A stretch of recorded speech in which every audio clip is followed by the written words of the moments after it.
You want to know how I have found success? It's two things. The first is God. Christ is King.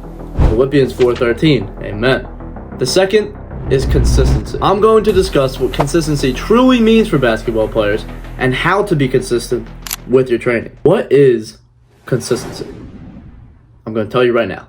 Doing something a specific amount of times and not missing your mark. It also means doing something more than before. So let's make an example. Let's say last year, 365 days. Out of those 365 days, you practiced for basketball 100 times. The next year, you practiced for basketball 150 times. That, my friend, is becoming more consistent. Why? Because you did something more than you did before.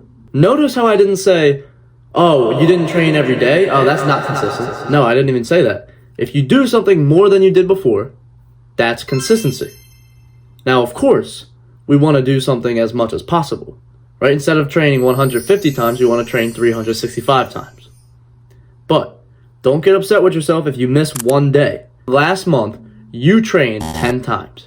The next month, you trained 29 times. Are you going to be mad about the one day of training you missed?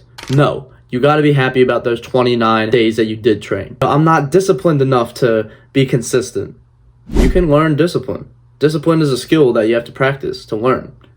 I don't like routines and, well look, I don't run on a routine. I have to change it day by day because my schedule is always changing. To improve your consistency, this is step one. Make a habit tracker. Now, what is a habit tracker, you may ask? Well, I'll put a picture on the screen. This was my habit tracker for a short period of time, and it really helped me out. It helped me stay on task with everything that I was doing between school, basketball, YouTube, everything that I had going on. A habit tracker is an excellent way to keep yourself on task and on target. The power of the habit tracker, in my opinion, is the ability to see your progress in real time. See, it's the ability to look at your habit tracker and say, okay, I have 10 check marks in a row right here. That was fantastic. Oh no, now I have 3 X's in a row for this habit. So you get to see what's going on in your life, what habits you've been consistent with, and what you have not been consistent with. And then if you make multiple habit trackers, one for this month, one for the next month, you get to see how much you've grown. So instead of missing 3 days here, you missed 2 days here.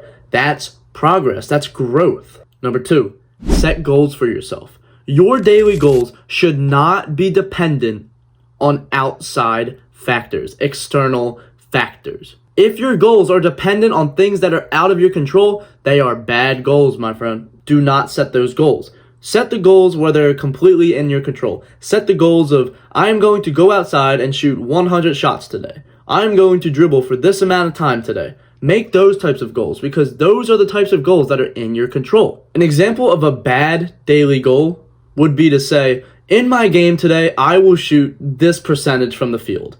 You can't always control if the shots go in or they miss in games. So don't put that pressure on yourself. And don't make yourself feel like you failed by setting that goal and then not reaching it. Number 3, start calling yourself a man of your word.